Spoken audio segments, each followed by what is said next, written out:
Good morning students, I hope you will fine. आज हम जैसे कि कक्षा 11th विषय हिंदी अरो भागवन काव्यखंड और रामनरेश त्रिपाठी जी द्वारा रचित पथिक नामक पोएम करने जा रहे हैं। पिछली वीडियोज़ में हमने इनके 5 स्टैंजा को कर चुके हैं, जिसमें उन्होंने प्रकृति के जो मनोरम दृश्य का वर्णन किया है कि प्रकृति अपने अंदर क्या सहज के रखी हुई है, कितना सुख और संतोष उसमें विद्यमान है। आज हम इसका 6th स्टैंजा करने जा रहे हैं पथिक नामक पोएम का। उससे ही विमुग्ध हो लब में चंद्र भी हंस देता है।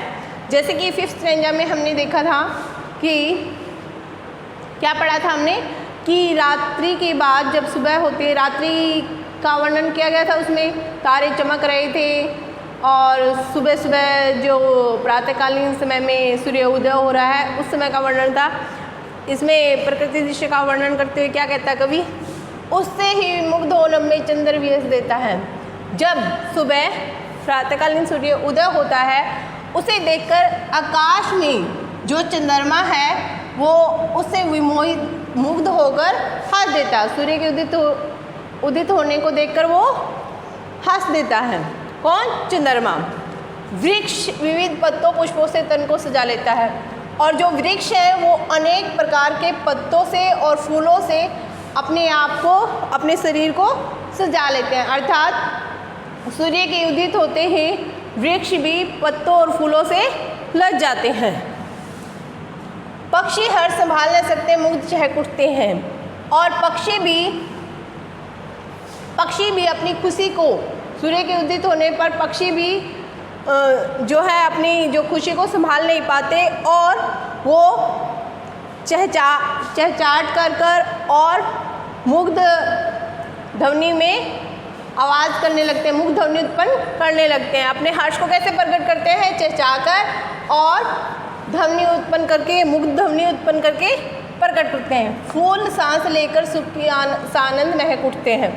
और जो फूल हैं, सूर्य के उदित होते हुए फूल भी सुख की सांस लेते हैं और वो भी आनंद पूर्वक महक उठते हैं। अर्थात जब सूर्य उदित होता है तो प्रकृति में अनेक प्रकार के परिवर्तन होते हैं और उस परिवर्तन में वृक्ष, पक्षी और फूल और चंद्रमा सब मुग्ध हो जाते हैं, मोहित हो जाते हैं। वृक्ष खुशी के मारे नए पत्तों से और वृक्षों से और फूलों से लद जाते हैं। पक्षी है चहचहाट कर अपनी खुशी का प्रदर्शन करते हैं, और फूल भी खुशी के मारे खिल उठते हैं और उनमें सुगंध फैल जाती है, जिससे पूरा वातावरण आनंदमय हो जाता है। एक बार फिर से देखिए, उससे ही मुग्ध हो लब में चंद्र भी हंस देता है। वृक्ष विविध पत्तों पुष्पों से तन को सजा लेता है। कहते हैं कि जब प्रातः सूर्य उदित होता है तब आकाश में चंद्रमा मोहित होकर, उस दृश्य से मोहित होकर हंस देता है, और वृक्ष अनेक प्रकार के पत्तों और फूलों से अपने शरीर को सजा लेते हैं, और पक्षी अपनी खुशी को, पक्षी भी उस उदित होते हुए सूर्य को देखकर उस आनंदमय वातावरण में अपनी खुशी को संभाल नहीं पाते और उसको कैसे प्रकट करते हैं? चहचहाकर, मुग्ध होकर चहचहाट के द्वारा अपनी खुशी को जाहिर करते हैं। फूल भी सुख की सांस लेते हैं और आनंद पूर्वक महकने लगते हैं। अर्थात सुबह होते ही प्रकृति में अनेक प्रकार के परिवर्तन होते हैं, जिसमें वृक्ष, पक्षी और फूल आनंद से खुशी के मारे चहकने लगते हैं। नेक्स्ट देखिए, वन उपवन गिरी सानु कुंज में मेघ बरस पड़ते हैं, मेरा आत्म प्रलय होता है, नैन नीर झड़ते हैं। पढ़ो लहर तत्तीर्ण तरुगिरी, नभ किरण जल्द पर प्यारी, लिखी हुई है मधुर कहानी विश्व मोहनहारी।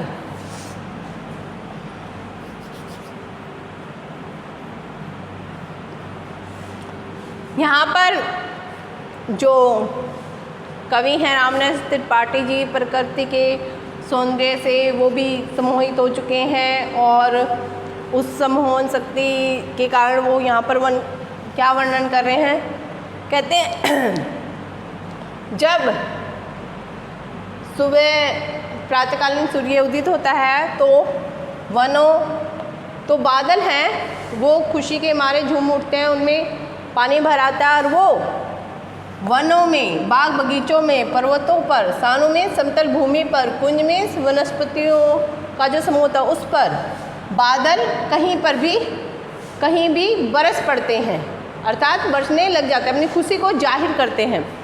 मेरा आत्म प्रलय होता है, नए निर्झर पड़ते हैं। मेरा, यहाँ पर मेरा किसके लिए यूज़ हुआ है? रामनेश त्रिपाठी जी ने स्वयं के लिए यूज़ किया है। आत्म प्रलय कि अपने आप को भूल जाना, यानी कि जो आत्म प्रलय मीन्स एक आत्मा में प्रलय, यानी कि भाव विभोर हो जाना। कहते हैं मेरा आत्म प्रलय होता है कि मैं भी उस प्रकृति के सौंदर्य से भाव विभोर हो उठता हूँ और नयन मेरी आँखों से आंसू निकल पड़ते हैं कि मैं उस प्राकृतिक, यहाँ पर कवि क्या कहना चाहता है कि मैं प्राकृतिक सौंदर्य को देखकर इतना भाव विभोर हो जाता हूँ कि मेरी आंखों से आंसू निकल पड़ते हैं। यहाँ पर अपनी प्रिया को संबोधित करते कहते ये प्रकृति की सुंदर प्रेम कहानी है जिसे लहरें, समुद्र तट तीर्ण क्या होता है, तिनके या घास, वृक्षों, पर्वतों, आकाश, सूर्य की किरणों, बादलों पर सब जगह तुम देख सकती हो। हे प्यारी, तुम इस प्रकृति की मधुर और प्रेममय कहानी को लहरों में, समुद्र की लहरों में, समुद्र के किनारों पर, घास में, वृक्षों पर, पर्वतों पर, आकाश में, सूर्य की किरणों पर, बादलों पर, प्रिया कहीं भी तुम इसको पढ़ और देख सकती हो। किसको? प्रकृति की प्रेम कहानी को, जो कि विषय विमोहनहारी, जो पूरे संसार के मन को हरने वाली है, पूरे संसार को सम्मोहित करने वाली है।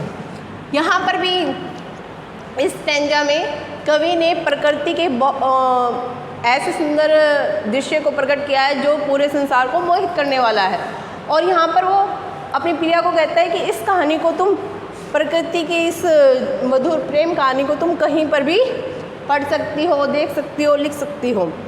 नेक्स्ट स्टैंजा देखिए, कैसी मधुर, मनोहर, उज्जवल है यह प्रेम कहानी। यहाँ पर कवि क्या कहना चाहता है? कहते हैं कि ये जो प्रेम कहानी है, किसकी प्रेम कहानी? प्रकृति की। कहते हैं ये प्रकृति की जो प्रेम कहानी है यह बहुत ही मधुर है, मन को हरने वाली है और पवित्र है। जी में है अक्षर बन इसके, बनो विश्व की वाणी। जी में, जी क्या हो गया? जी हृदय या मन, हृदय या मन कुछ भी कह सकते हैं आप। जी में है, मैं किसके लिए यूज है? कवि के लिए। कवि कहता है, जो अपने आप को पथिक के रूप में यहाँ कवि ने अपने आप को दर्शाया, वो कहते हैं कि मेरे मन में है कि मैं अक्षर बन सकूँ। किसका? इस प्रेम कहानी का। कहते हैं मैं इस कहानी का एक एक अक्षर बनकर इस संसार की वाणी बनना चाहता हूँ। कवि का मन क्या चाहता है कि वह इस प्रकृति रूपी प्रेम कहानी का अक्षर बनकर पूरे संसार की वाणी बनना चाहता है।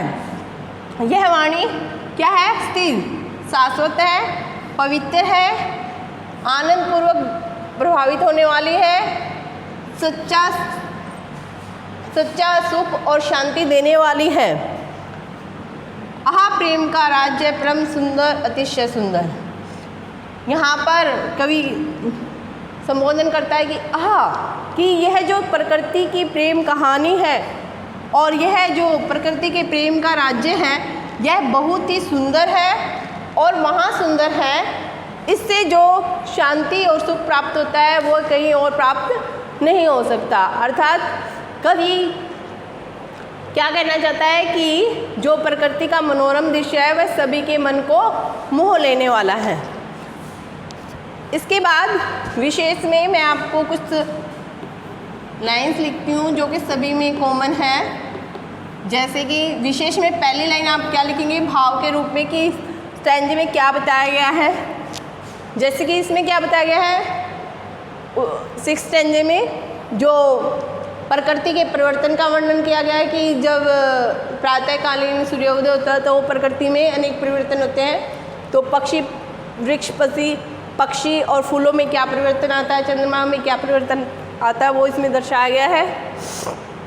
7th स्टैंजे में क्या दिखाया गया है, जो प्रकृति की कहानी है वो कहाँ से प्रकट हो सकती है, कैसे उसका अनुभव कर सकता है इंसान, उसको दिखाया गया है। और 8th स्टैंजे में प्रकृति के परम सुंदर दृश्य को देखकर जो आनंद प्राप्त होता है, जो बहुत ही सुंदर है, उसको दर्शाया गया है। तो आप अपने हिसाब से इसमें लिख देना, पढ़ के इसको अच्छे से समझ के। भाषा कौन सी है इसमें, शुद्ध साहित्यिक,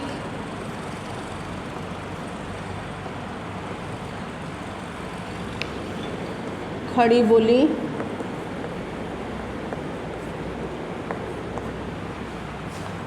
सेकंड जैसे कि माधुर्य, गुण क्या है,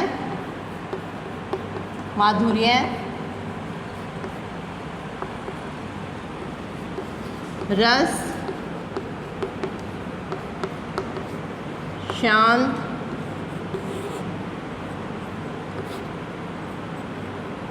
शब्दों का चयन है, भावों के अनुकूल है,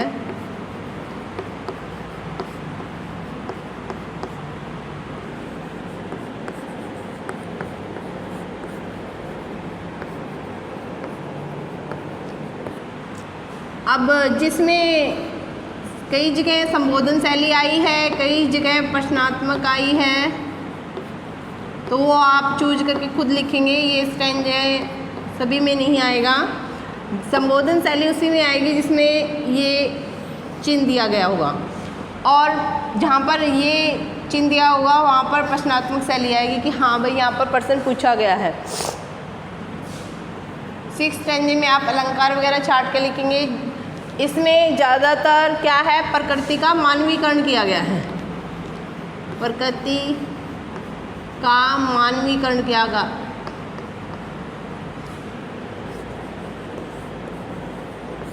मानवीकरण किया गया है। मानवीकरण का क्या अर्थ है कि प्रकृति को मानव के रूप में दर्शाया गया है। तो मानवीकरण अलंकार का काफ़ी प्रयोग है यहाँ पर। अनुप्रास, रूपक, उत्प्रेक्षा भी जगह जगह प्रयोग हुए हैं। तो आप उन लाइन को छाट कर अपने आप लिखेंगे। आई थिंक ये पूरी जो पथिक पोएम है आपको और ये 3 स्टैंजा अच्छे से समझ में आ गए होंगे। Thanks, have a nice day.